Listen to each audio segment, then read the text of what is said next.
আজকে তৈরি করছি দারুণ মুচমুচে টেস্টি লাউ পাতার একটা রেসিপি। এটা তৈরি করা যেমন সহজ আর খেতে ভীষণ মজার হয়।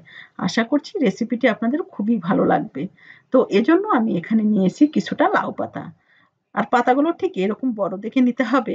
তো পাতাগুলো খুব ভালো করে ধুয়ে পরিষ্কার করে নিয়েছি। এখন আমি এই পাতাগুলো খুব ভালো করে ছাড়িয়ে নেব খোসাটা। ঠিক এরকমভাবে এক পাশটা ধরে নিলে কিন্তু পাতাগুলো থেকে ঠিক এরকম আঁশটা বের হয়ে আসবে। সবগুলো পাতা ঠিক একই প্রসেসে আমি এইভাবে খোসাটা ছাড়িয়ে নিলাম। এরপর আমি বলে নিয়ে নিচ্ছি হাফ কাপের মতো মসুর ডাল। আর এখানে ডালটাকে প্রায় ৪ থেকে ৫ মিনিটের মতো ভিজিয়ে রেখে দিতে হবে। তো খুব ভালো করে ৫ মিনিট পর ডালটা ধুয়ে নেওয়ার পর আমি একটা মিক্সার গ্রাইন্ডারে ডালগুলো নিয়ে নিলাম। আর এখানে দিয়ে দিতে হবে ২ থেকে ৩টি পেঁয়াজ কুচি। আর দিয়ে দিচ্ছি কয়েক টুকরো রসুন কুচি। আর এখানে দিয়ে দিব প্রায় ৫ থেকে ৭টি কাঁচামরিচ। দিয়ে একসঙ্গে খুব ভালো করে একটা পেস্ট তৈরি করে নিতে হবে। তো ডালটা কিন্তু একদম রেডি। আমি ডালটা খুব ভালো করে পেস্ট তৈরি করে নিলাম। আর এখন আমি এই পেস্টটা একটা বোলে নিয়ে নিচ্ছি। আর দিয়ে দিব এখানে সামান্য একটুখানি লবণ। আর দিয়ে দিব হলুদ গুঁড়ো ১/২ চা চামচ। দিয়ে দিচ্ছি একটুখানি কালো জিরে। তো সবকিছু দিয়ে খুব ভালো করে মিশিয়ে নিতে হবে। একটু সময় নিয়ে খুব ভালো করে একটু ফেটিয়ে নিতে হবে ডালগুলো। আর এখানে দিয়ে দিতে হবে আতপ চাউলের গুঁড়ো। আমি এখানে প্রায় ২ চা চামচের মতো দিলাম। এতে করে বড়াগুলো খেতে মুচমুচে হবে। এটা দিয়ে খুব ভালো করে মিশিয়ে নেওয়ার পর আমি এখানে লাউ পাতাগুলো নিয়ে নিলাম। আর এখান থেকে ডাল আর চালের মিশ্রণটা নিয়ে খুব এইভাবে চারপাশটা ছড়িয়ে দিতে হবে।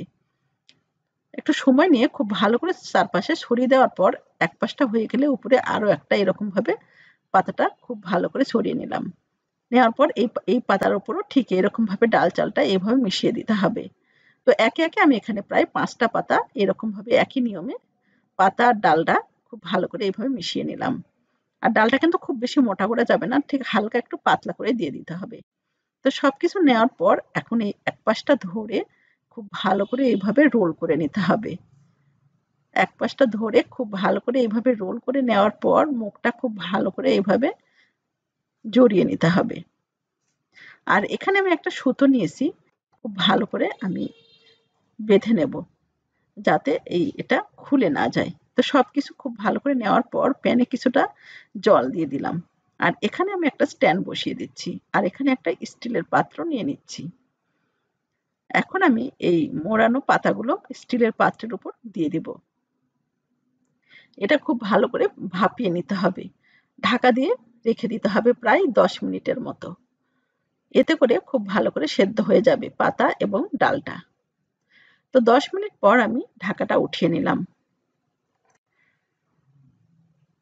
দেখুন পাতা এবং ডালটা খুব ভালো করে সেদ্ধ হয়ে গেছে। এখন এটা খুব ভালো করে ঠান্ডা করে নিতে হবে। ঠান্ডা করে নেওয়ার পর এখানে যে সুতোটা আছে সেটা খুলে নিতে হবে।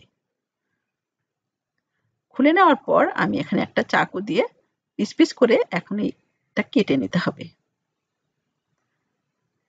তো খুব ভালো করে এরকম করে একটু সমান সমান করে পিস করে কেটে নেওয়ার পর প্যানে কিছুটা তেল গরম করে নিলাম। আর এখান থেকে কিছুটা টুকরো এইভাবে তেলের উপর দিয়ে দিতে হবে। খুব বেশি একেবারে তেল দেওয়ার প্রয়োজন নেই। এরকম তেলে এই টুকরোগুলো দিয়ে এক পাশটা প্রায় ২-৩ মিনিটের মতো ভেজে নিতে হবে। এরপর অপর পাশটাও এইভাবে ভেজে নিতে হবে। মিডিয়াম হিটে প্রায় ৪-৫ মিনিটের মতো এপাশ ওপাশ করে বড়াগুলো ভেজে নিতে হবে।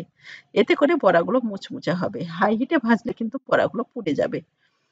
এরপর বড়াগুলো যখন এরকম মুচমুচে হয়ে আসবে আর কালারটা যখন একটু হালকা চেঞ্জ হয়ে আসবে তখন এইভাবে বড়াগুলো উঠিয়ে নিতে হবে।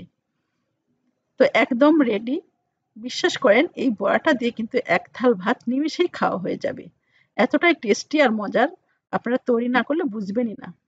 আশা করছি রেসিপিটি আপনাদেরও ভালো লাগবে। ভালো লাগলে প্লিজ চ্যানেলটা সাবস্ক্রাইব করে অল অপশন সিলেক্ট করে পাশে থাকবেন। তো আজ এ পর্যন্তই, ভালো থাকবেন।